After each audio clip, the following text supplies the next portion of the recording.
Hi beautiful people, welcome back to my YouTube channel. This is me guys, Sanu and you are watching San Non-Stop. तो guys, again I'm back with another amazing video. आज की जो हमारी video है, India और China ने जो है भाई हाथ मिला लिया। इंडिया और चाइना के अंदर जो एक पहले फ्लाइट्स वगैरह नहीं थी ना चलती, एग्जैक्टली मैंने एक दिन पहले वीडियो बनाई और उस जिस दिन मैंने वो वीडियो लगाई उस दिन ही वो वीडियो आ गई कि इंडिया और चाइना ने दोस्ती कर लिया। अच्छा, मैंने एक दिन पहले वीडियो बनाई होती है और दूसरे दिन मैं वीडियो अपलोड करती हूँ। बहुत अगर कोई वायरल टॉपिक हो तो फिर उसी दिन की वीडियो मैं लगा देती हूँ बना के जल्दी जल्दी से, लेकिन मोस्टली मैं एक दिन पहले वीडियो बनाती हूँ।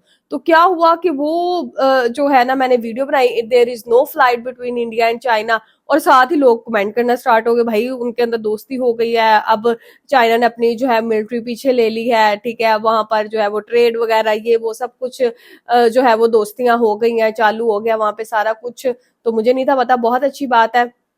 लेकिन गाइज, आप लोगों को पता है कि पाकिस्तान हाथ वहां पे मिले और दिल पाकिस्तान के अंदर टूटे, आप लोगों को पता है।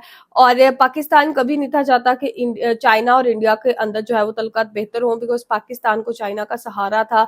जिस तरह से चाइना और इंडिया के अंदर जो है वो हालात अच्छे नहीं चल रहे थे और दुश्मनियां चल रही थी, तो अभी जो है ना, चाइना ने तो डर के हाथ मिला लिया, बट पाकिस्तान अभी भी इसी चक्कर में है कि किसी तरह से जो है इनकी दोस्ती टूटे और ये चाइना बस हमारी तरफ रहे। कल को हमें कोई लड़ाई झगड़ा करना पड़ गया तो हमारे साथ चाइना खड़ा होगा, बट चाइना भी अभी जो है वो इंडिया की तरफ जा चुका है। और पाकिस्तान का जो है वो एंग्री किस्म का रिएक्शन जो है वो इंडिया मीडिया लेटेस्ट के चैनल से लाई हूँ। इन्होंने मेरी वीडियो पे भी पता आपको लगाई है, लॉरेंस बिश्नोई की, मैं उसके ऊपर रिएक्ट करूंगी। मुझे बता थे, मैंने आज वो वीडियो देखी कि इन्होंने मेरी वीडियो भी बना के लगा दी। यार आप लोग देखना जरा। तो फटाफट से वीडियो को स्टार्ट करते हैं, देखते हैं कि पाकिस्तानी लोगों का और पाकिस्तानी अवाम का क्या रिएक्शन है इंडिया और चाइना की दोस्ती को लेकर। लाइक कीजिएगा, सब्सक्राइब कीजिएगा, दोस्तों के साथ इस वीडियो को शेयर कीजिएगा, और गाइस सेकंड चैनल का लिंक डिस्क्रिप्शन के अंदर है, वहां भी जाइए, जल्दी से सपोर्ट कीजिए। तो चले गाइस वीडियो को स्टार्ट करते हैं। क्या ब्रिक्स इजलास 2024 में भारत रुकनियत के लिए पाकिस्तान की हिमायत करेगा? हलवा पकाओ। पाकिस्तान की कोई रिप्रेजेंटेशन नहीं है ब्रिक्स में। हलवा पकाओ, सही सुना आपने, हलवा पकाओ। ब्रिक्स में पाकिस्तान आ ही नहीं सकता। ब्रिक्स जो है एक इम्पोर्टेंट फोरम बनता जा रहा है और उसमें ना सिर्फ जो ब्रिक्स के मेंबर्स हैं वो तो शामिल हैं ही हैं, बल्कि अदरवाइज भी दावत दी जाती है जो भी होस्ट कंट्री होती है। लेकिन पाकिस्तान को इसमें इवन एज एन ऑब्जर्वर या वैसे दावत नहीं दी गई। बिल्कुल भी नहीं अप्लाई दी किया, ठीक है, तो पाकिस्तान को they could have invited as an applicant. जिन्होंने अप्लाई किया वो वेलकम देम। क्या प्रेसिडेंट पुतिन प्रेसिडेंट मोदी से डरते हैं? हाँ भाई हाँ। ये गेम है जियोपॉलिटिक्स का, 5 नए मेंबर्स को ऐड करना। भारत ने ये G20 में करा था, पूरे 55 देशों को, अफ्रीकन यूनियन को ऐड कर लिया G20 में। अब यहाँ पे वो कौन से 5 देश हैं? यहाँ पे सऊदी अरब को ऐड करा जाएगा, इजिप्ट को ऐड करा जाएगा, यूनाइटेड अरब एमिरेट्स को ऐड करा जाएगा, ईरान को ऐड करा जाएगा और इथियोपिया को ऐड करा, बट नॉट जहाँ पे जाते हैं ना पाकिस्तान। उधर हिंदुस्तान बना देते हैं। और मुझे ऐसा लगता है कि वो हिंदुस्तान से कुछ 4, 5, 8, 10 प्लेन ना हिंदुस्तानियों के भर के लेके जाते हैं कि जहाँ भी वो जाएंगे वहाँ हिंदुस्तानी नजर आएंगे, हर जगह पे हिंदुस्तान नजर आएंगे। तो ये भारत को तो खबर चाहिए होती है हमारे खिलाफ। राम राम बोलेंगे, पाकिस्तान को पहलेंगे। इतनी सी बात होती, पिंक को रेड और रेड को मैरून करके वो पेश करते हैं हेडलाइंस में कि आखिर क्यों पाकिस्तानियों से ये पूरी दुनिया परेशान है? क्योंकि ये इस्लामी जमहूरिया पाकिस्तान है।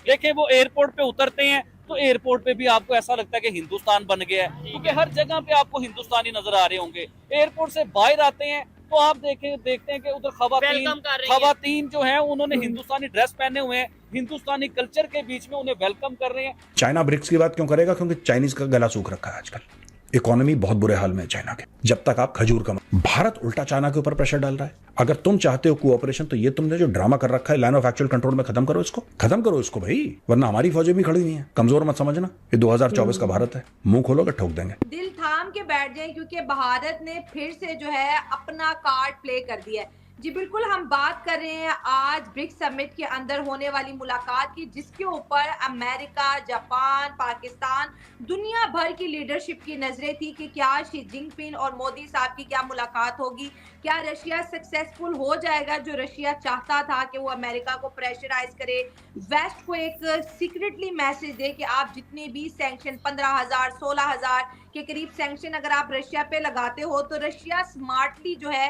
ब्रिक्स से एक मैसेज क्या देने वाला है। तो मैसेज ये आया है कि 5 साल के बाद मोदी साहब और शी जिनपिंग ने 50 मिनट की मुलाकात की और ये हाथ मिलाने के लिए 5 साल तक वेट करना पड़ा। हमारे जयशंकर साहब एशियो मीटिंग के अंदर पाकिस्तान गए थे, तब पाकिस्तान मीडिया के अंदर एक बात बड़ी कॉमन चल रही थी, क्या ये रिश्तों में पड़ी हुई बर्फ पिघलेगी? लेकिन वो बर्फ तो कभी नहीं पिघली है। लेकिन ब्रिक्स समिट में इस बार ऐसा कमाल हुआ, जो पिछले 5 साल से भारत और चाइना के बीच के अंदर जो टेंशन चल रही थी, बॉर्डर टेंशन, वो टेंशन ऑलमोस्ट खत्म हो गई है। भारत और चाइना इस बात पे राजी हो गए कि 2020 से पहले जो जहाँ था वो वहाँ चला जाएगा। भारत और चाइना के बीच में जो रिश्तों की बर्फ थी वो पिघल चुकी है। हाँ भाई हाँ। और सबसे कमाल की बात है, पाकिस्तान ने ब्रिक्स के अंदर शामिल होने के लिए अपनी मेंबरशिप अप्लाई की थी, लेकिन पाकिस्तान को शामिल नहीं किया गया। तो पाकिस्तानियों के सीने पे सांप लौट रहे हैं। दे दिया कि जी नक्शा बदलने जा रहे हैं ब्रिक्स कंट्रीज, जिसमें इंडिया भी है, रशिया भी है, चाइना भी है, साउथ अफ्रीका भी है।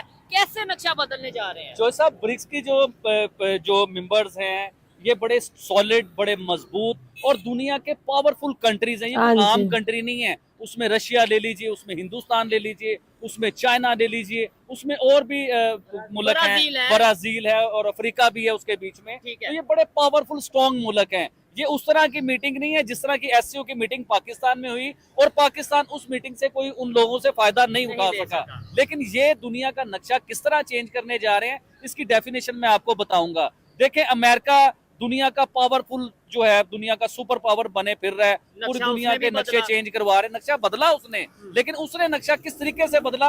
दुनिया में जंगें करवा के, मुल्कों को तोड़ के, मुल्कों में तबाहियां करवा के, हजारों लाखों लोगों को मरवा के, अपना असला बेच के, फिर उसने दुनिया का नक्शा चेंज किया, अपने डॉलर को पावरफुल बनाया, पूरी दुनिया में डॉलर करवा दी उसने, हर चीज डॉलर के साथ। लेकिन ब्रिक्स पैदा हुआ और ब्रिक्स इस डॉलर का बाप बन गया। अमेरिका का बाप कैसे बनेगा? वो किस तरह डॉलर की ऐसी की तैसी करने जा रहा है, वो डॉलर को फाड़ने जा रहा है, डॉलर को बर्बाद करने जा रहा है। क्योंकि ब्रिक्स के जो परमानेंट मेंबर हैं, जो ये ब्रिक्स एक कंट्रीज है, जो इस बीच में कंट्री है, ये पूरी एक तंजीम जो है, ये क्या करने जा रही है कि डॉलर की ऐसी की तैसी करने जा रही है। ये अपनी एक करेंसी इंट्रोड्यूस करवाने जा रही है। ये अपनी एक करेंसी के बीच में ट्रेड करेंगे। ये दुनिया का नक्शा चेंज करेंगे ट्रेड के साथ, लोगों की हेल्प करके, लोगों को तरक्की देके, डेवलपमेंट करके, अच्छी एजुकेशन देके, ये इस तरह दुनिया का नक्शा चेंज करने जा रहे हैं। ना कि अमेरिका की तरह के दुनिया में तबाहियां करवा के, अपने आप को सुपर पावर बना के दुनिया का नक्शा चेंज कर रहे हैं। इससे पहले याद होगा आलमी जंग लगी, इतना सा यूरोप है, उतने से यूरोप ने एक फैसला लिया कि उसने अपने सारे यूरोप के 25, 26, 28 कंट्री जितने भी मुल्क है ना, इनके बीच में यूरो चलाया।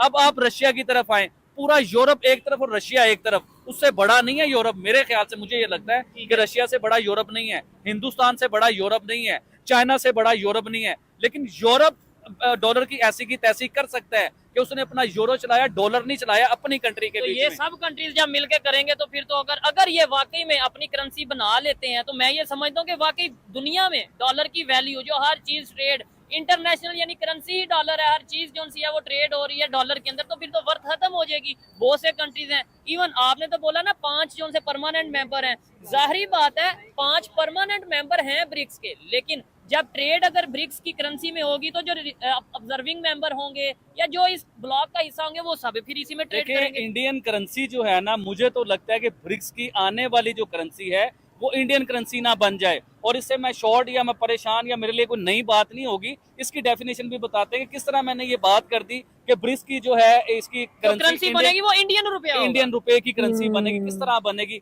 देखें, इस टाइम आप रशिया को देख लें, जिसे स्ट्रॉन्ग माना जाता है, पावरफुल माना जाता है, वो भी इस टाइम जंगों के बीच में, वो भी कोई सुखाल या सुखी नहीं है, वो भी जंगों में, यानी कि उसका इमेज जंगों के साथ जुड़ा हुआ है। इसी तरह चाइना को ले लें, चाइना के इमेज भी जंगों के साथ जुड़ा हुआ है। हिंदुस्तान का इमेज हर चीज से साफ है, ना उसके मुल्क में कोई जंग चल रही है, ना उनकी किसी के साथ दुश्मनी चल रही है। वो अपने बासानी तरीके से अपने मुल्क को तरक्की करवा रहे हैं, अपनी इकोनॉमी को बेहतर कर रहे हैं, अपनी करेंसी को बेहतर कर रहे हैं, अपनी फॉरेन पॉलिसी को, अपने रिलेशन को बेहतर कर रहे हैं। डेफिनेटली इस बात से मैं एग्री करता हूँ कहीं ना कहीं। अदरवाइज अगर देखा जाए, इस टाइम पावर की बात की जाए, ये मेरी पर्सनल ओपिनियन है कि भाई चाइना डेफिनेटली इकोनॉमी में इंडिया से बेहतर है, तो फिर अगर करेंसी होगी तो वो इंडियन रुपीज की बजाय चाइनीज या फिर रशियन करेंसी यूज हो सकती है, ठीक है।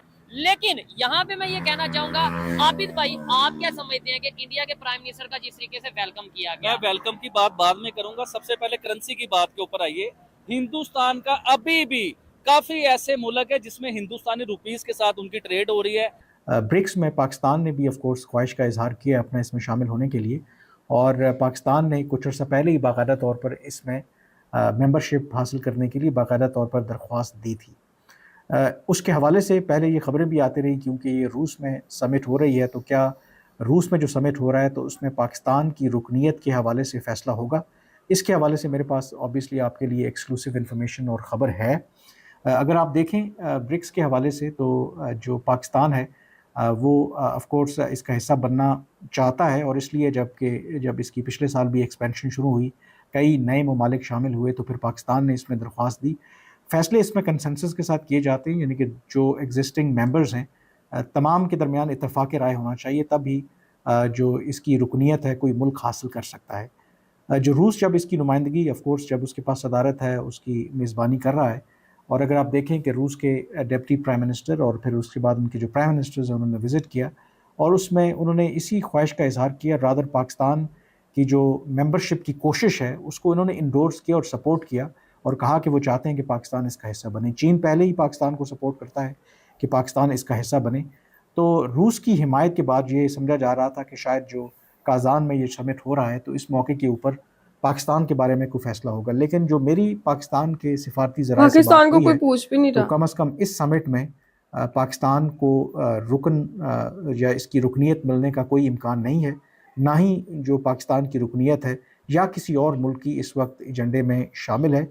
ये दफ्तर ख़ारजा के ज़राए ने कंफर्म किया है कि जो ख़बरें वैसे चल रही हैं कि शायद पाकिस्तान की रुकनीत हो जाएगी और पाकिस्तान के हवाले से फ़ैसला किया जाएगा, तो ज़राए ने मुझे यही बताया कि आम तौर पर इस तरह के जब फ़ैसले लिए जाते हैं तो वर्किंग लेवल के ऊपर पहले ही होमवर्क कर लिया जाता है, और जो समिट के ऊपर जब डिसीजंस होते हैं तो उसको जो लीडर्स होते हैं वो सिर्फ स्टैम्प करते हैं। तो उसके हवाले से जो मेरी ज़राए से बात हुई है, पाकिस्तान के हवाले से अभी तक कोई बड़ा फ़ैसला हुआ नहीं है, ग्राउंड के ऊपर होमवर्क नहीं हुआ। जय श्री राम। ओके गाइस, तो ये सारी वीडियो थी जो हम लोगों ने देखी कि किस तरह से पाकिस्तान भाई टेंशन में पड़ गया। पाकिस्तान के लोगों को और पाकिस्तानी अवाम को, गवर्नमेंट को यही चीज लग रही थी कि ब्रिक्स के अंदर जो है वो पाकिस्तान ऐड होगा, ठीक है, बट नहीं हुआ। चाइना और इंडिया ने हाथ मिलाया है, तो चाइना तो हमारा दोस्त है तो अब वो हमें ब्रिक्स में ऐड करेगा, बट नो, ठीक है, क्योंकि ब्रिक्स के अंदर आप लोग देखें ना, जितनी भी कंट्रीज है वो तो सारी पावरफुल है, वो ऐसी कंट्रीज है जिनकी इकोनॉमी बहुत ज्यादा स्ट्रांग है। अब हमारे पास तो इकोनॉमी तक नहीं है, तो स्ट्रांग होने की तो दूसरी बात है। हमें तो IMF का सहारा ना हो तो मुल्क ही बंद हो जाए, तो कैसे ब्रिक्स जो है वो हम लोगों को ऐड करेगा? कभी नहीं ऐड कर सकता। ब्रिक्स के अंदर बड़ी पावरफुल कंट्रीज है, और इंडिया चाइना ने भाई काफी सालों के बाद ही जो है वो हाथ मिलाया है, और ये अब दोस्ती देखे कहां तक चलती है और कब तक चलती है। मेरे ख्याल से चाइना को भी अब समझ आ गई है कि इंडिया के साथ हाथ मिलाना ही बेहतर है, बिकॉज देखिए ना, ये जो रिलेशन होते हैं ना कंट्रीज के इंटरनेशनल लेवल के ऊपर, यहाँ पर लोग जो है वो जितनी भी कंट्रीज होती है ना, वो एक दूसरे का फायदा देखते हैं। वो ये नहीं देखती कि हमारी दोस्ती तो उधर है, हमने उधर निभानी है, नहीं, वो देखते हैं कि हम लोगों को फायदा किससे है। अब चाइना को ये समझ आ चुकी थी कि इंडिया के साथ हाथ मिलाने में ही फायदा है, और पाकिस्तान से वो फायदा हम लोगों को नहीं मिल रहा। तो गाइज, आप लोगों को आज की वीडियो कैसी लगी अपनी राय कमेंट सेक्शन के अंदर जरूर दीजिएगा। चैनल को सब्सक्राइब, वीडियो को लाइक शेयर देते जाएगा। तो चलिए गाइस, मिलते हैं नेक्स्ट वीडियो के अंदर। Bye bye.